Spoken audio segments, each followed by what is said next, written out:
एक समय की बात, एक ब्रज गोपी श्रीधाम वृंदावन में यमुना पुलिन पर बैठकर आंख बंद करके ध्यान लगा रही थी। देवर्षि नारद वहां से निकले तो गोपी को ध्यान मग्न देखा तो आश्चर्य हुआ कि योगिंद्र मुनिंद्रों को तो ध्यान लगाते खूब देखा, ये ब्रजबाला जिन गोपियों के आगे पीछे गोपाल दौड़ते भागते रहते हैं, छेड़ते रहते हैं और इन गोपियों की छाछ पर नाचते रहते हैं, उन श्री कृष्ण को छोड़ करके ये गोपी किस ब्रह्म का ध्यान लगाने बैठी है जमुना किनारे। तो नारद जी को कौतुक हुआ, उस गोपी के सामने जाके खड़े हो गए।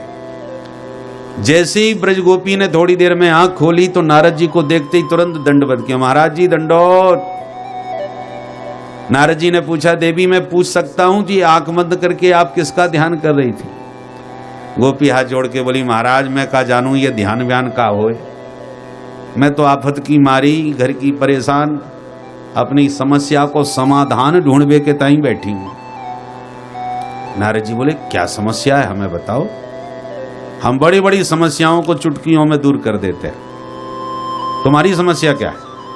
गोपी बोली, महाराज मेरी समस्या बहुत तगड़ी है, आप शांति से बैठ के सुनो तो मैं सुनाऊं?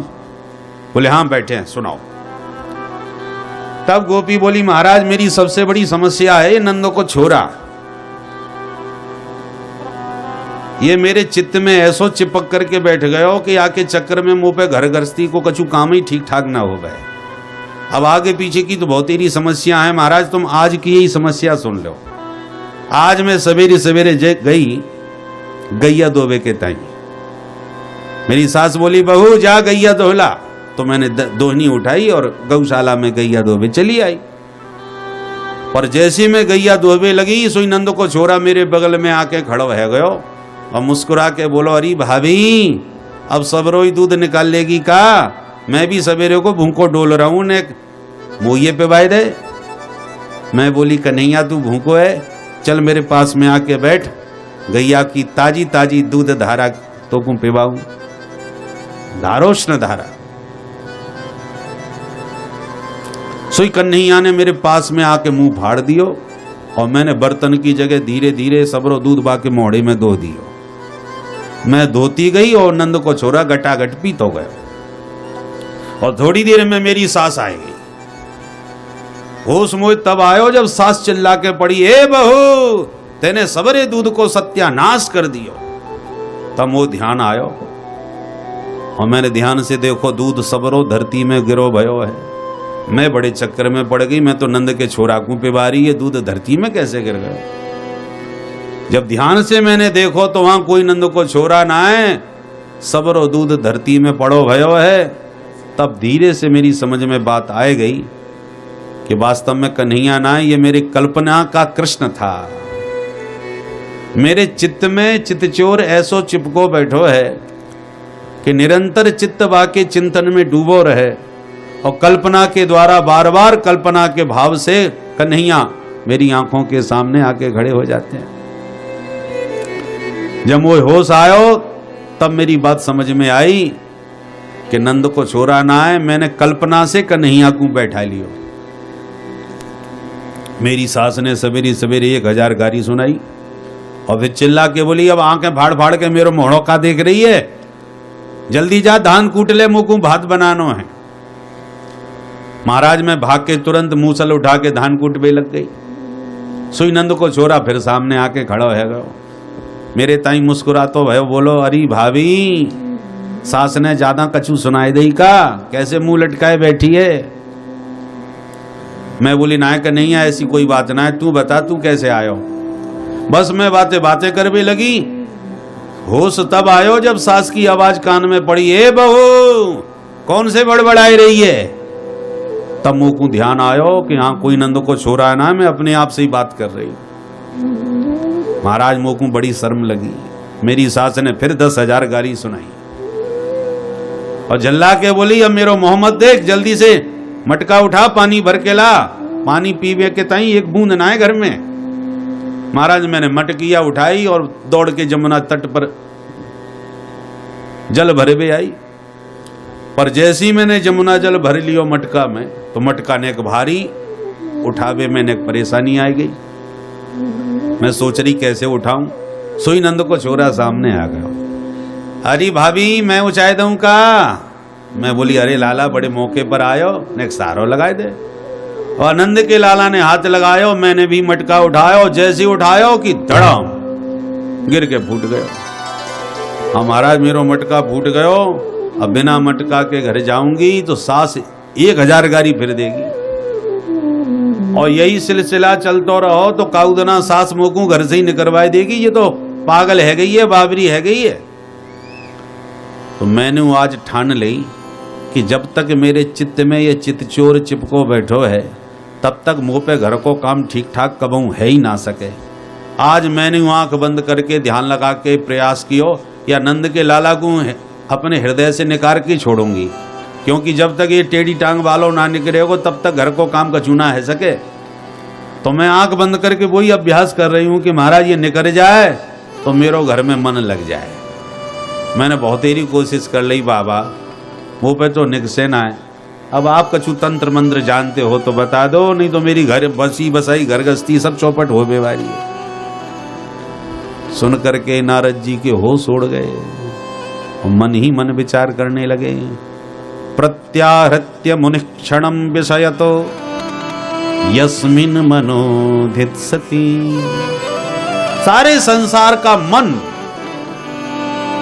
विषयों में इतना रमा हुआ है कि जो भजन करने बैठे, ध्यान लगाने बैठे कि दुनियादारी की बातें याद आने लग जाती।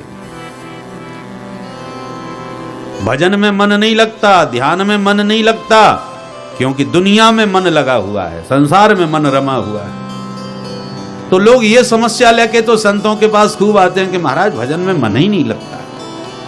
आप कछु मंत्र बताओ कि भगवान के भजन में मन लगे। ये प्रश्न तो सभी करते हैं, पर मुग्धेयम किल पश्य तस्य हृदयात निष्क्रांत माकांक्षति। नारद जी कहते हैं धन्य है ये ब्रज बनिता जो मेरे से ऐसा मंत्र मांग रही है कि ऐसा उपाय बताओ महाराज कि मेरो मन घर गृहस्थी में लग जाए, क्योंकि ये नंद को छोरा बार बार चिंतन के बल पर मेरे चित्त में आकर के खड़ो है जाए। तो दुनिया वाले तो भगवान में मन लगाने के लिए मंत्र मांगते हैं, और गोपी जिनका मन गोपाल में इतना रच पच गया है कि घर गृहस्थी में मन लगाने के लिए उपाय पूछ रही है। कहने का मतलब क्या है कि ये टेढ़ी टांग वाला जल्दी किसी के चित्त पर चढ़ता नहीं, और जिस दिन ये चित्त पर चढ़ गया उस दिन ये चित्त चोर फिर चित्त से निकलने वाला नहीं। सद्यो हृदय वरुद्धते त्रिकृत भी शुश्रूषभे स्तक्षणा। तो यह ग्रंथ श्रीमद् भागवत ऐसा अद्भुत है जिसके श्रवण करने की इच्छा करने मात्र से ईश्वर हृदय में आकर के अवरुद्ध हो जाते हैं। बोल भक्त वत्सल भगवान की जय। भागवत है क्या चीज? निगम कल्पतरो गलितम फलम शुक मुखादमृत द्रव संयुतम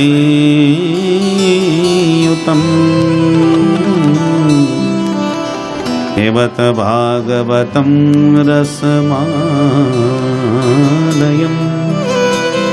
मोरहो रसिका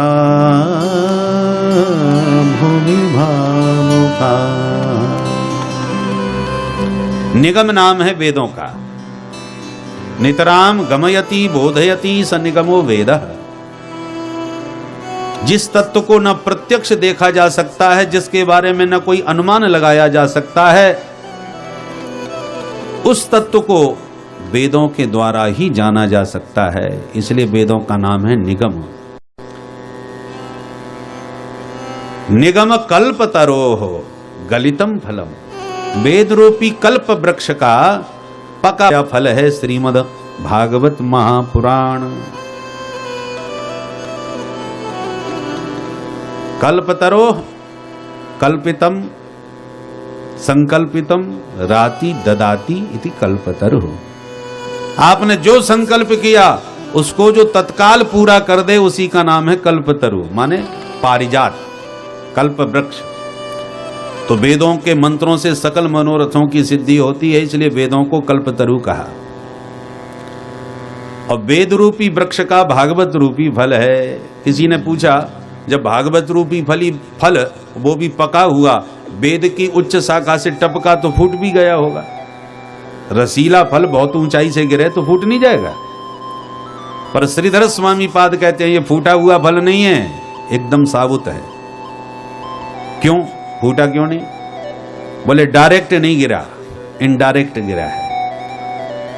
सबसे पहले ये श्रीमद् भागवत रूपी फल नारायण रूपी डाली से टपका तो ब्रह्मा की डाली पर अटका, फिर ब्रह्मा की डाली से टपका तो नारद की शाखा पर लटका, फिर नारद की शाखा से टपका तो व्यास की शाखा पर अटका, फिर व्यास की शाखा से टपका तो सुख शाखा पर लटका, फिर सुख शाखा से टपका तो सुखदेव श्री परीक्षित के माध्यम से समस्त रसिकों को प्राप्त हो गया। तो शिष्य प्रशिष्य शाखा पल्लव परंपरया सनई सनई अखंडमेवावतीर्णम न तो चिन्ह पाते न स्फुटितम। ये धम्म से डायरेक्ट नहीं गिरा है, डाली प्रति डाली के द्वारा सनई सनई धरती पर आया है, इसलिए रसीला भी है, पका पकाया भी है और बिना फूटा, माने खंडित नहीं है, अखंडित फल है। किसी ने पूछा ये बताओ ये फल खट्टा है कि मीठा? व्यास जी कहते हैं बहुत मीठा है, एक बार खा के तो देखो। बोले महाराज आपका फल है तो आप तो मीठा कहोगे ही, हमें सबूत दीजिए, प्रमाण दीजिए कि ये खट्टा नहीं निकलेगा। इसमें क्या प्रमाण है? क्योंकि जो फल बेचते हैं ना वो अपने फलों की तो तारीफ करते ही हैं, चाहे वो कैसा भी हो। एक सज्जन कह रहे थे खरबूजे शक्कर से मीठे, खरबूजे शक्कर से मीठे, आवाज लगाते हो खरबूजा बेच रहा था। एक सुन के व्यक्ति प्रभावित हो गया तो उसने खरीद लिया, बोले चलो मीठे हैं खाते हैं।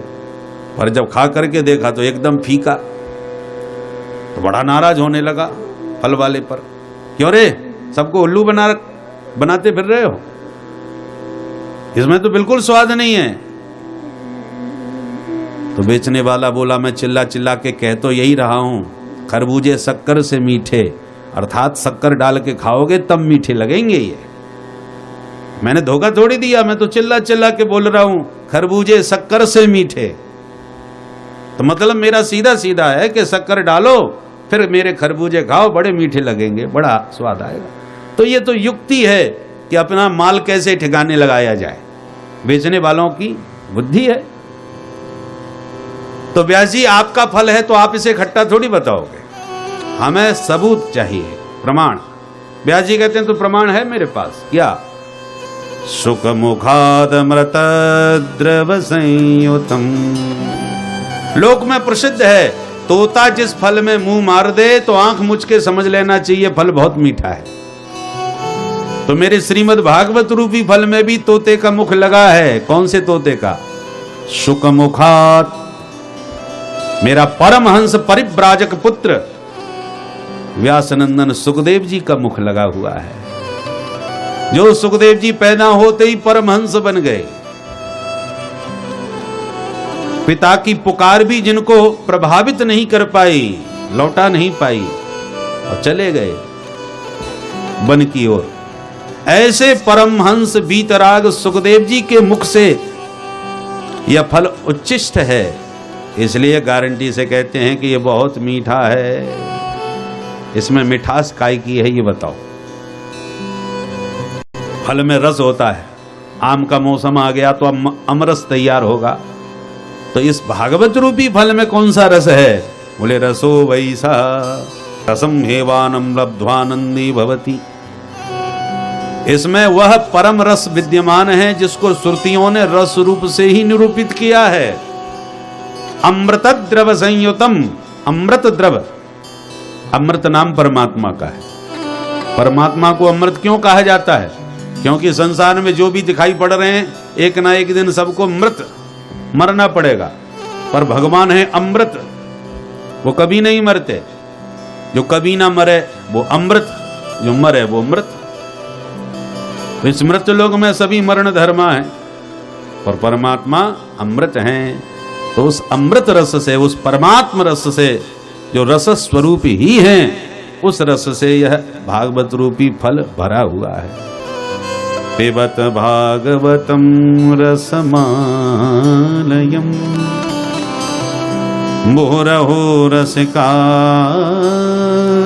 भुवि भावुका। व्यास जी कहते हैं, हे रसिक जनो, हे भावुक जनो, आओ और इस अलौकिक रस का रसास्वादन करके अपने जीवन को धन्य बनाओ। एक बार से काम नहीं चलेगा। मुह मुह, मुह माने बारंबार। ये रस का यह चमत्कार है कि जितनी बार पियोगे उतना ही स्वाद बढ़ेगा, समाप्त होने वाला रस नहीं। ज्यों-ज्यों पियो त्यों-त्यों रस बढ़े, इसलिए बार बार इस रस का पान करो। बोल भागवत भगवान की जय। नैमिषारण्य की पुण्य भूमि में सूत जी सौनकादि 88,000 ऋषियों को यह रस पान करा रहे। सौनकादि ऋषियों ने सूत जी से 6 प्रश्न पूछे हैं और उन्हीं का उत्तर संपूर्ण श्रीमद् भागवत में विस्तार पूर्वक सूत जी महाराज ने दिया है। पहला प्रश्न, पुंसामेकान्ततः श्रेयः तन्नः संसितुमर्हति। महाराज कृपा करके ये बताइए, जीव मात्र का कल्याण कैसे हो गए? क्योंकि घोर कलयुग आ चुका है। कलयुग में कठिन साधन कोई कर नहीं सकता, क्योंकि बुद्धि भी मंद है लोगों की और भाग्य भी मंद है। भाई भाग्य मंद हो और बुद्धि तेज हो तो बुद्धि के बल पर गुजारा हो जाएगा, और बुद्धि मंद है तो भाग्य तेज हो तो भाग्य के बल पर काम चल जाएगा। पर मंदा सुमंद मतयो मंद भाग्यायुपद्रुता, जिसकी बुद्धि भी मंद हो और भाग्य भी मंद हो, ऐसे अभागे जीवों का कलयुग में कैसे कल्याण होगा? वो कृपा करें। तीसरा प्रश्न हमारा यह है कि हमारे धर्मशास्त्र बहुत है। किसी भी धर्म में आप पूछो कि तुम्हारा धर्म ग्रंथ क्या है तो तुरंत बता देगा। किसी का कुरान है, किसी का बाइबल है। और हिंदुओं से कोई पूछे कि तुम्हारा धर्म ग्रंथ क्या है तो 10 बार सोचना पड़ेगा। रामायण बताएं कि भागवत बताएं कि गीता बताएं कि वेदों को बताएं, उपनिषदों को बताएं। तमाम धर्मशास्त्र ग्रंथों का भंडार है हम लोगों के। तो महाराज बुद्धि है कम और ग्रंथ हैं ज्यादा, तो इन सारे शास्त्रों का सार क्या है वो कृपा करके हमें बता दीजिए। चौथा प्रश्न यह है कि भगवान यदि सर्व समर्थ हैं तो बार बार अवतार क्यों लेते हैं? कंस ने आतंक मचाया तो कन्हैया बन के आ गए, रावण ने आतंक फैलाया तो राम जी बन के आ गए। तो बार बार जो भगवान के अवतार होते हैं, कितने अवतार हुए, अवतार क्यों होता है ये बताइए, और भगवान ने अवतार लिए तो कितने अवतार लिए, कहां कहां लिए, वो भी समझाएंगे। पांचवा प्रश्न हमारा यह है कि मानव जीवन का परम लक्ष्य क्या है? हम मनुष्य क्यों बनाए? मानव जीवन का उद्देश्य क्या है? खाना पीना सोना ये तो दैनिक क्रिया है, जो पशु पक्षी जीव जंतु सभी जानते हैं। जानवर भी अपने बच्चों को पालना जानते हैं, वो भी अपने लिए घर व्यवस्था सब बना ही लेते हैं अपने अपने सामर्थ्यानुसार। तो वही काम हमने भी सीख लिया तो कौन बड़ी बात है। मनुष्य जीवन का परम उद्देश्य क्या है, जो मनुष्य को सभी 84 लाख योनि में सर्वोत्तम माना गया है, सर्वश्रेष्ठ समझा गया है, वो कारण बताइए। और धर्म कम शरणं गतः, ये धर्म किसकी शरण में जाता है ये समझाइए। ये 6 प्रश्न है।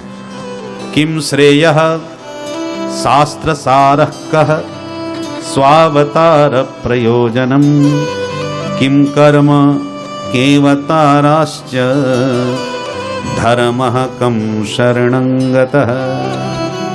ये 6 प्रश्न पूछे, जिसे सुनकर के सूत जी बड़े प्रसन्न हुए और कहा, महात्माओं तुमने लोक मंगलार्थ जीवों के कल्याण की भावना से बहुत सुंदर प्रश्न पूछे हैं। मित्रों, आशा करता हूँ कि यह धार्मिक शिक्षाप्रद कथा आप लोगों को अवश्य पसंद आई होगी।